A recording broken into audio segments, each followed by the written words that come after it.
दोस्तों, सिनेमा की दुनिया में ऐसी बहुत कम फिल्में बनी हैं जिन्होंने वक्त के साथ अपनी चमक खोने के बजाय और बढ़ाया है। आज हम बात कर रहे हैं साल 1991 में आई जेम्स कैमरून की मास्टरपीस टर्मिनेटर 2 जजमेंट डे की। यह सिर्फ एक एक्शन फिल्म नहीं है, बल्कि यह एक ऐसी कहानी है जो हमें बताती है कि अगर मशीनों के पास दिमाग आ जाए तो वे इंसानियत के लिए कितनी खतरनाक हो सकती है। कहानी की शुरुआत होती है भविष्य से। साल 2029, चारों तरफ तबाही का मंजर है। आसमान में उड़ते हुए हंटर किलर्स और जमीन पे चलते हुए बड़े बड़े रोबोट्स इंसानों का शिकार कर रहे हैं। लेकिन इंसानों की इस फौज का एक लीडर है, जॉन कॉनर। जॉन ही वह शख्स है जिसने मशीनों के नेटवर्क स्काईनेट को घुटने टेकने पर मजबूर कर दिया था। स्काईनेट को पता है कि वह भविष्य में जंग हार रहा है, इसीलिए वह एक ऐसी चाल चलता है जो किसी के भी रोंगटे खड़े कर दे। वह टाइम ट्रेवल का सहारा लेकर एक टर्मिनेटर को अतीत में भेजता है। उसका मकसद होता है जॉन कॉनर को तब मार देना जब वह सिर्फ एक बच्चा हो। अब हम आते हैं साल 1997 में। शहर की शांत रात में अचानक बिजली कड़कती है। नीली रोशनी के साथ एक गोला बनता है। वहां से निकलता है हमारा पुराना जाना पहचाना टर्मिनेटर T-800, जो कि इस पार्ट में रक्षक है। यानी जॉन कॉनर को बचाना ही उसका मिशन है। उसे कपड़ों और सवारी की जरूरत होती है। वह एक बार में घुसता है और वहाँ बैठे बाइकर से कहता है कि मुझे तुम्हारे कपड़े, जूते और तुम्हारी मोटरसाइकिल चाहिए। वहाँ लड़ाई होती है, लेकिन एक टर्मिनेटर के सामने आम इंसान क्या ही टिकेगा। आर्नोल्ड अपनी स्टाइल में कपड़े पहनता है, चश्मा लगाता है और अपनी शानदार हार्ले डेविडसन बाइक पर निकल पड़ता है अपने मिशन पर। दूसरी तरफ एक और धमाका होता है। वहां से निकलता है इस फिल्म का सबसे बड़ा विलेन T-1000, यानी कि विनाशक, जिसका मिशन है जॉन कॉनर को मारना। यह टर्मिनेटर पिछले वाले मॉडल से बहुत अलग है। यह पूरी तरह से लिक्विड मेटल से बना है। इसकी कोई फिक्स शक्ल नहीं है। यह जिसे छूता है वैसा बन जाता है। वह एक पुलिस ऑफिसर को मारता है और उसका रूप ले लेता है ताकि वह आसानी से जॉन कॉनर तक पहुंच सके। अब फिल्म हमें मिलवाती है 10 साल के जॉन कॉनर से। वह अपने गोद लेने वाले माता पिता के साथ रहता है। उसके पास एक पुरानी बाइक है और वह अपने दोस्तों के साथ मिलकर एक ATM मशीन से पैसे चुराता है। वह अपनी जिंदगी अपने तरीके से जी रहा था। उसके मन में अपनी असली माँ सारा कॉनर के लिए काफी गुस्सा और काफी नफरत थी। उसे लगता था कि उसकी माँ पागल है, क्योंकि वह बचपन से उसे टर्मिनेटर्स और दुनिया के खत्म होने की कहानियां सुनाती आ रही थी। सारा कॉनर फिलहाल एक हाई सिक्योरिटी मेंटल हॉस्पिटल में बंद है। उसने एक कंप्यूटर कंपनी की फैक्ट्री उड़ाने की कोशिश की थी, क्योंकि उसे पता था कि वहीं से स्काईनेट की शुरुआत होने वाली है। जब पुलिस ने उसे पकड़ा और उसने रोबोट वाली बात बताई तो डॉक्टर्स ने उसे पागल घोषित कर दिया। अस्पताल में सारा की हालत बहुत खराब थी। उसे अपनी जान से ज्यादा अपने बेटे की चिंता थी। वह दिन रात एक्सरसाइज करती रहती, खुद को मजबूत बनाती, ताकि मौका मिलने पर वह वहां से भाग सके और जॉन को बचा सके। विनाशक जॉन के घर पहुंचता है और पुलिस वाला बनकर उसके फोस्टर पेरेंट्स से पूछताछ करता है। उसे पता चलता है कि जॉन मॉल में है। वही आर्नोल्ड भी मॉल पहुंच जाता है।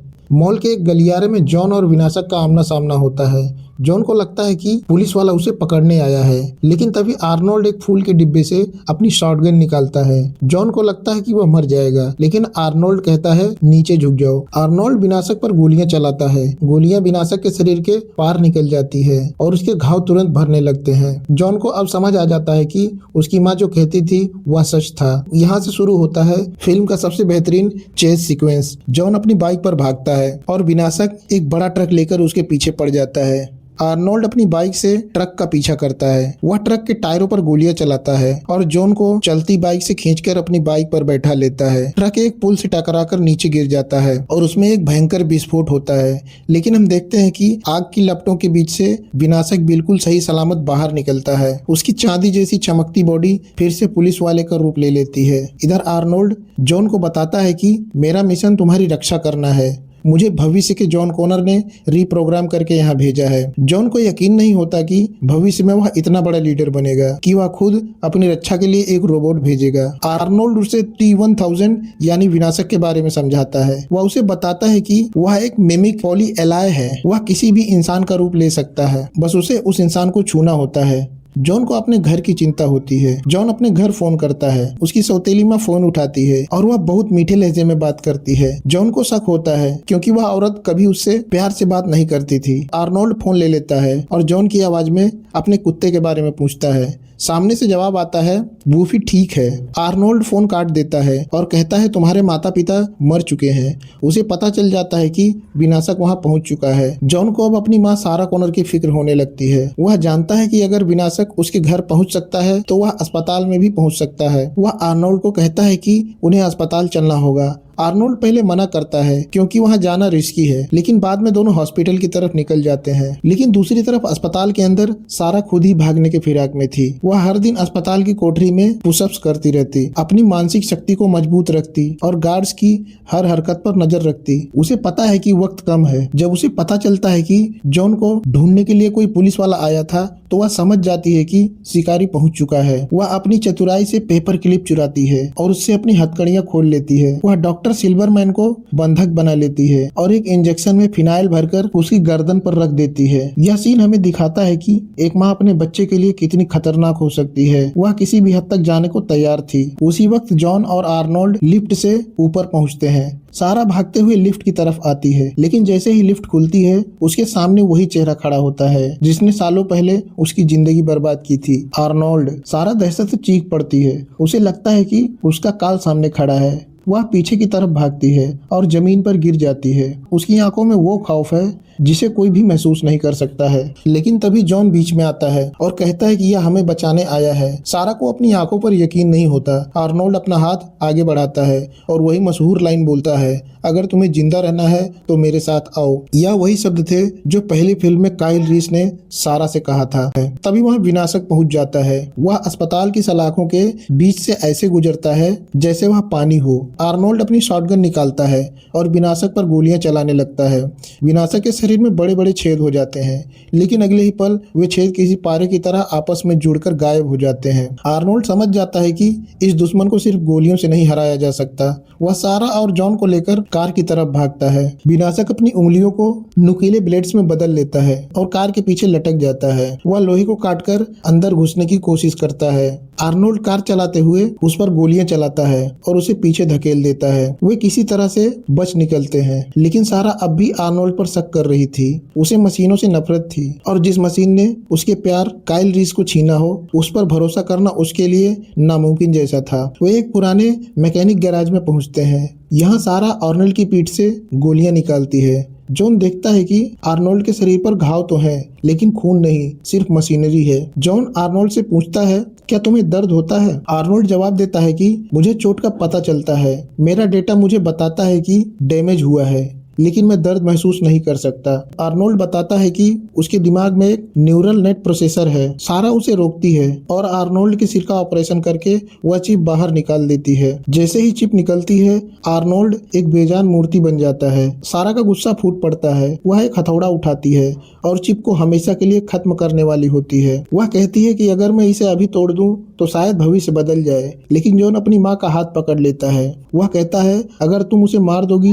तो विनाशक हमें मार देगा, हमें उसकी जरूरत है। वे चिप वापस लगा देते हैं और आर्नोल्ड फिर से जिंदा हो जाता है। अब वे मैक्सिको की तरफ बढ़ते हैं ताकि सारा के एक पुराने दोस्त से हथियार ले सकें। रास्ते में आर्नोल्ड उन्हें जजमेंट डे की पूरी टाइमलाइन बताता है। वह बताता है कि साइबरडाइन सिस्टम का एक वैज्ञानिक माइल्स डायसन भविष्य की मशीनों पर काम कर रहा है। वह नहीं जानता कि उसकी रिसर्च दुनिया को राख में बदल देगी। सारा को एक आइडिया आता है कि अगर वह डायसन को खत्म कर दे तो शायद अरबों लोगों की जान बचाई जा सकती है। वे रेगिस्तान में सारा के दोस्त के ठिकाने पर पहुंचते हैं, जहां ढेर सारे हथियार रखे हुए थे। जॉन और आर्नोल्ड हथियारों को चेक करते हैं। यहाँ आर्नोल्ड और जॉन की बॉन्डिंग और भी मजबूत होती है। जॉन उसे अपनी पुरानी यादें सुनाता है। वही दूसरी तरफ सारा एक मेज पर सो रही होती है और उसे फिर से वही डरावना सपना आता है। एक पार्क में बच्चे खेल रहे हैं और अचानक एक परमाणु धमाका होता है। बच्चे राख बन जाते हैं। सारा अपनी छुरी से लकड़ी की मेज पर बड़े अक्षरों में लिखती है, नो फेथ, यानी भविष्य वह नहीं जो लिखा जा चुका है, बल्कि वह है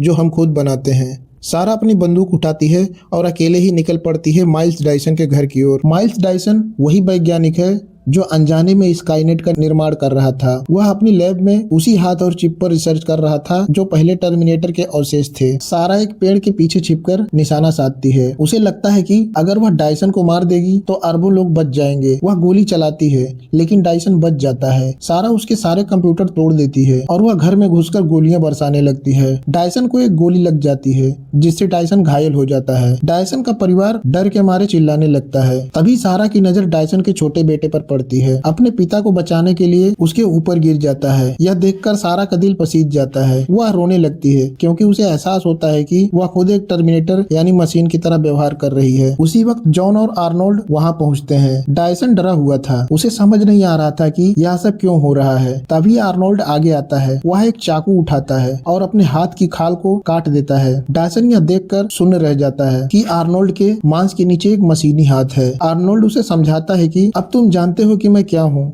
और अगर तुमने अपना काम जारी रखा तो यही मशीनें पूरी दुनिया को खत्म कर देंगी। आर्नोल्ड उसे जजमेंट डे के बारे में बताता है कि कैसे स्काईनेट को अपनी शक्तियों का पता चलेगा और वह रूस पर परमाणु मिसाइलें दाग देगा। डायसन को गहरा झटका लगता है। वह कहता है, मैं तो सिर्फ एक नई तकनीक पर काम कर रहा था, मुझे पता नहीं था कि इसका अंत इतना भयानक होगा। वह तुरंत फैसला करता है कि वह अपनी सारी रिसर्च डिस्क और लैब के डेटा को नष्ट कर देगा। लेकिन एक समस्या थी। साइबरडाइन कंपनी के हेडक्वार्टर में अभी भी वो पुरानी चिप और हाथ सुरक्षित रखे थे। वे चारों साइबरडाइन की बिल्डिंग में पहुंचते हैं। वहां उन्हें वे सुरक्षा गार्डों को चकमा देकर अंदर घुसते हैं। लैब में पहुंचकर वहां रखे कीमती अवशेषों को निकालने की कोशिश करते हैं, लेकिन तभी एक सुरक्षा गार्ड अलार्म बजा देता है। पूरी बिल्डिंग में सायरन गूंजने लगती है और चंद मिनटों में वहाँ पुलिस की पूरी फौज पहुँच जाती है।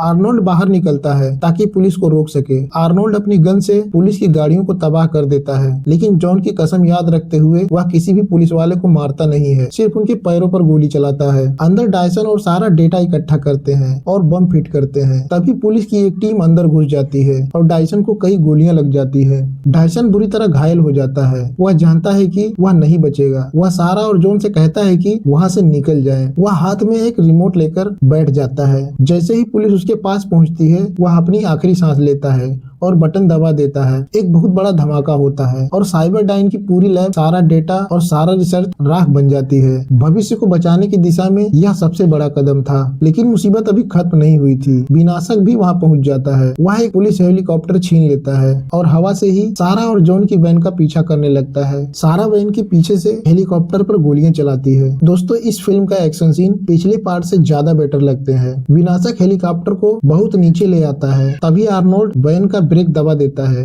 जिससे हेलीकॉप्टर वैन से टकराकर ब्लास्ट हो जाता है। लेकिन जैसा कि हमें पता है कि विनाशक को मारना इतना आसान नहीं है। वह मलबे से बाहर निकलता है और पास में खड़े एक बड़े टैंकर ट्रक को चलाने लगता है। यह टैंकर लिक्विड नाइट्रोजन से भरा हुआ था। विनाशक ट्रक को बहुत तेज रफ्तार में चलाता है और सारा की कार को कुचलने की कोशिश करता है। आर्नोल्ड ट्रक के केबिन में घुसकर स्टीयरिंग को घुमा देता है। ट्रक पलट जाता है और उसमें भरा हुआ लिक्विड नाइट्रोजन एक स्टील फैक्ट्री में फैल जाता है। पूरा इलाका जमने लगता है। विनाशक जैसे ही ट्रक से बाहर निकलता है, वह नाइट्रोजन की वजह से जमने लगता है। उसके हाथ पांव पत्थर की तरह सख्त हो जाते हैं और टूटने लगते हैं। आर्नोल्ड उस पर गोली चलाता है और विनाशक कांच के टुकड़ों की तरह बिखर जाता है। जॉन और सारा को लगता है कि अब वह मर चुका है, लेकिन तभी स्टील फैक्ट्री की भट्टियों की गर्मी की वजह से वो जमे हुए टुकड़े फिर से पिघलने लगते हैं। चांदी जैसा चमकता हुआ पारा धीरे धीरे आपस में जुड़ने लगता है और विनाशक फिर से खड़ा हो जाता है। विनाशक फिर से पूरी तरह जुड़ चुका था, लेकिन नाइट्रोजन के झटके ने उसकी प्रोग्रामिंग में थोड़ी गड़बड़ी पैदा कर दी थी।